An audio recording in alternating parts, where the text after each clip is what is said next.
El nacionalismo catalán emerge cuando los grandes nacionalismos europeos, o sea, finales del siglo XIX, ¿no?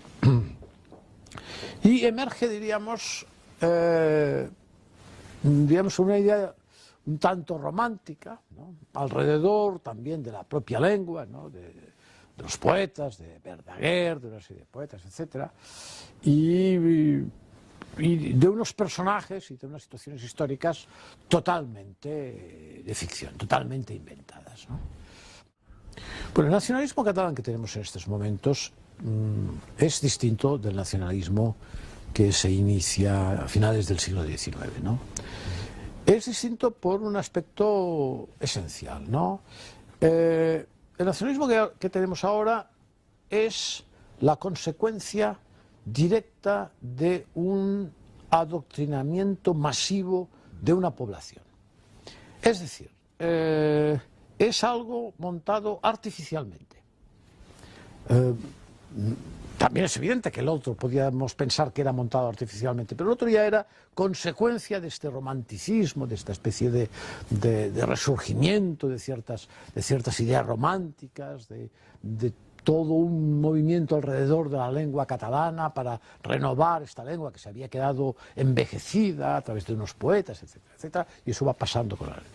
Esto se acaba directamente en la Guerra Civil, o después de la Guerra Civil. Eso se queda cortado y en el año 75, en la muerte del dictador, puedo decir que Cataluña en aquel momento no era para nada antiespañola. O sea, sí, podía haber algún grupúsculo, alguien aislado por ahí, pero en realidad, bueno, pues era una Cataluña que quería resurgir como el conjunto de España frente a lo que había sido la dictadura y estaba, diríamos, en este ánimo, ¿no? En un ánimo de participación, estaba contenta y votaba su constitución, etcétera, etcétera, mayoritariamente, ¿no? Por lo tanto, es una situación la que tenemos ahora montada artificialmente. Casi diría químicamente, ¿no? Es decir, es un conjunto de adoctrinamiento. Se rodea al ciudadano de adoctrinamiento por todos los lados, desde las escuelas, naturalmente, puesto que hay un error inmenso en la transición, que es el traspaso de las competencias de educación a las comunidades autónomas, y evidentemente a las comunidades nacionalistas hubiera sido ya más directo traspasarles incluso los tanques, porque hubiera sido más fácil ya hacer esto, y más barato incluso, ¿eh? Y entonces, claro, a partir de aquí, no solo únicamente la educación, sino a partir de la política nacionalista que empieza, especialmente Jordi Pujol, ¿no?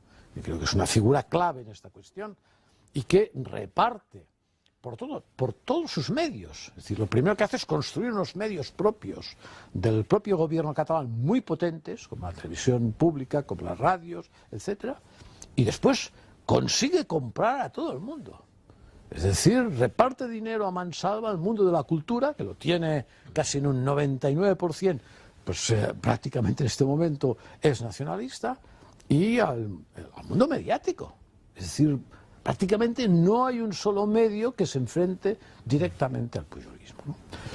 Con la suerte extraordinaria que la propia izquierda, el Partido Socialista, al final acaba pasando a sus filas. Que eso es la gran hecatombe de Cataluña. La hecatombe es que se queda sin oposición. Todo el mundo está a favor, diríamos, de lo que ya es un régimen. Pero es una situación artificial. Es decir, no tiene conexión con este pasado.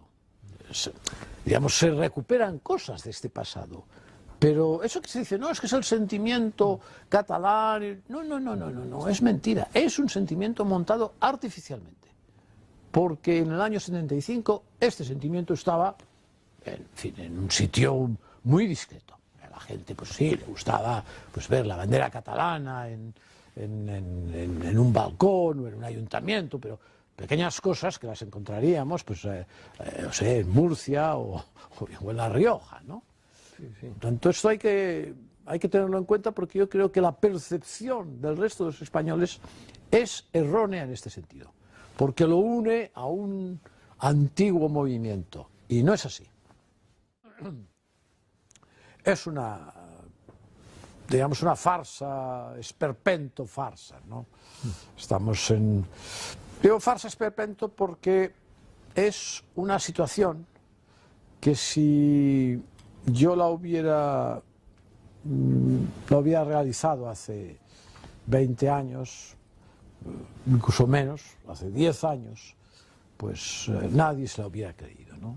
Es decir, se ha llegado a un nivel de degradación moral, porque esto es degradación moral, que resulta inimaginable.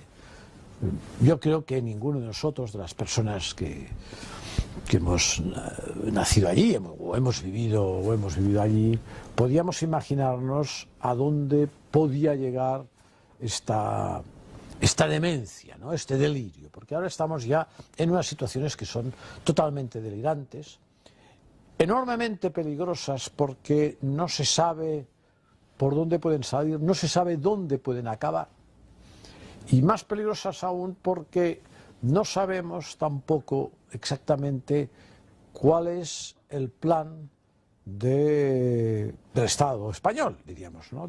Y del gobierno directamente. O sea, sí, sabemos que en fin, que hay unos pasos jurídicos, sin duda alguna, ¿no? A través del Tribunal Constitucional, etcétera. Pero ¿cuál es la actitud, no? Diríamos que ¿hasta dónde están dispuestos a llegar? Eso no nos lo han querido decir, pues, por cuestiones muchas veces que son electoralistas o de pura pretensión política, pero yo creo que es una situación muy peligrosa. Simplemente lo primero de ello porque han dejado de gobernar. Es decir, ahora Cataluña es una región sin gobierno en el sentido de las cosas esenciales que interesan a la gente realmente, que son pues, el trabajo, la sanidad, todas esas cosas funcionan mecánicamente, ¿no? Pero funcionan sin gobierno. Bueno, vamos a ver. Yo siempre he creído que los colectivos humanos enferman como enferman las personas, ¿no? De la misma forma. Digamos, hay unas epidemias, ¿no? Cataluña, evidentemente, vive una epidemia que es esencialmente a través de lo que ha sido una inducción paranoica, ¿no? Que es la patología más fácil de inducir a los ciudadanos, ¿no? Es decir, el enemigo externo, el enemigo común externo, que digamos es el que nos impide a nosotros todas las grandes cosas que tenemos que hacer, ¿no? Eso no es nuevo, lo han utilizado multitud de gobernantes, ¿no? Y tiene pues una eficacia importante, ¿no? Sobre todo porque cuando el enemigo es real, no es paranoico, no es paranoia. Diríamos que Polonia, por poner un ejemplo, si entrara en una cierta paranoia con los rusos, diríamos que tiene unos atenuantes Polonia en relación a Rusia, ¿no? Porque realmente Rusia ha sido por Polonia algo terrorífico, ¿no? Pero en el caso de Cataluña, debemos pensar que España y que Madrid, ¿no? Que cuando un ciudadano de Madrid se levanta ya está pensando a ver qué putada hará a los catalanes. Claro, esto es paranoia pura, ¿eh? Y eso lo tiene un porcentaje muy alto de catalanes. Por tanto, están enfermos. ¿Cómo quitar esa enfermedad?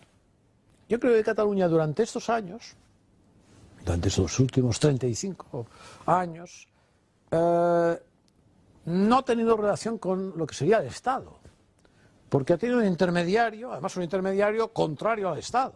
Es decir, que la imagen que ha tenido el Estado es una imagen negativa, de enemigo, pero no ha sabido con quién se las tenía. Claro, España no son las Islas Caimán. España es un Estado importante en Europa y en el mundo, un Estado que cuenta y que, claro, un Estado tiene unas estructuras, pues tiene unas estructuras sólidas. No hablo ya de las estructuras militares, sino de las estructuras jurídicas, de todo tipo, ¿no? Por tanto, no sabe la fuerza de este Estado, ¿no? El País Vasco sí que la conoce, porque la ha conocido a través de las fuerzas y cuerpos de seguridad por el terrorismo. Por tanto, el País Vasco sí que lo sabe. Sabe que existe un Estado que tiene, en este apartado, diríamos, tiene su fuerza. La prueba de ello es que se acabó el terrorismo, ¿eh? Entonces yo creo que Cataluña, para salir de eso, solo puede salir por un estado de shock. Quiero decir que si el Estado no noquea el nacionalismo, pues será difícil. Vamos a ver, ¿qué significa eso? No significa nada, no tiene que aparecer, diríamos, ningún tanque en la provincia de Lérida, ¿no? No, se trata simplemente de una aplicación de la ley, pero la aplicación de la ley se puede hacer de muchas maneras. Se puede hacer, pues, en fin, procesando, cuando ellos hagan el primer acto ilegal, diríamos, cometan el primer delito, en el sentido de que haya una transgresión de lo dictado por el Tribunal Constitucional, pues cometerán un delito, entonces este delito pues será sancionado en el sentido de que se procesará, que no sepa, etc. Los otros reaccionarán. No, yo creo que a la primera de cambio hay que suspender la autonomía. Suspender la autonomía. Y el Estado interviene en la autonomía. Eso producirá un noqueo total. Una cosa imprevista, una nueva situación a la cual habrá que adaptarse y a la cual habrá ciertos medios que, en fin, que ya no estarán tan a favor diríamos, del delirio nacionalista. Tanto el ciudadano notará que existe este Estado y que este Estado es potente.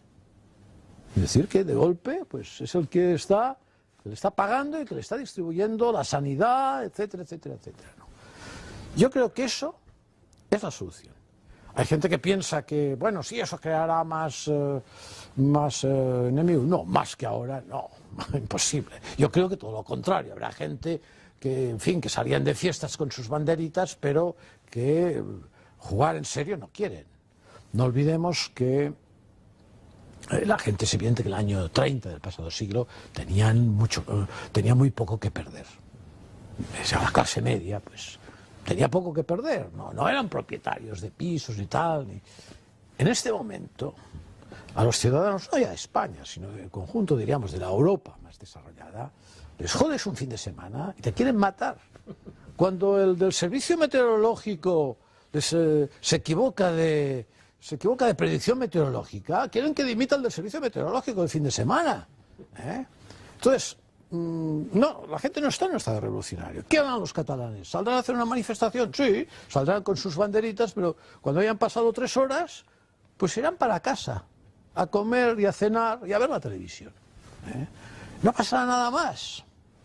Y eso es, no sé por qué el Estado, diríamos, no se atreve a plantearse esta situación, que sería, creo yo, la única posible.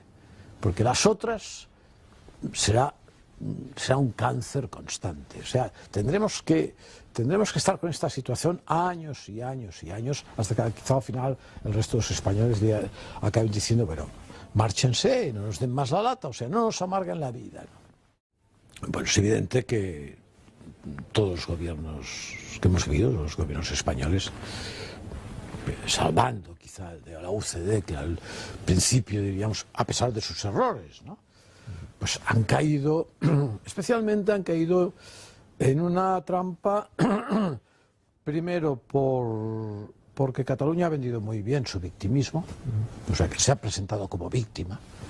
Entonces ha habido una situación de tratar de compensar a esta víctima. Mentira absoluta, porque no ha sido víctima nunca de nada Cataluña, por lo menos en los últimos siglos.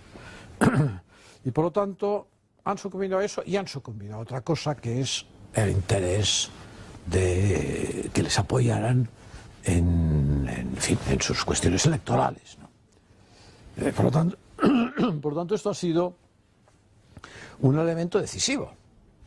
Y hemos visto pactos con Felipe González, los hemos visto con Aznar, no digamos ya Zapatero, digamos, y así en una constante, diríamos, situación de chantaje muchas veces, porque los partidos nacionalistas han utilizado el chantaje, y los otros por su interés también, pues por su interés de permanecer en su puesto, pues han cedido, ¿no?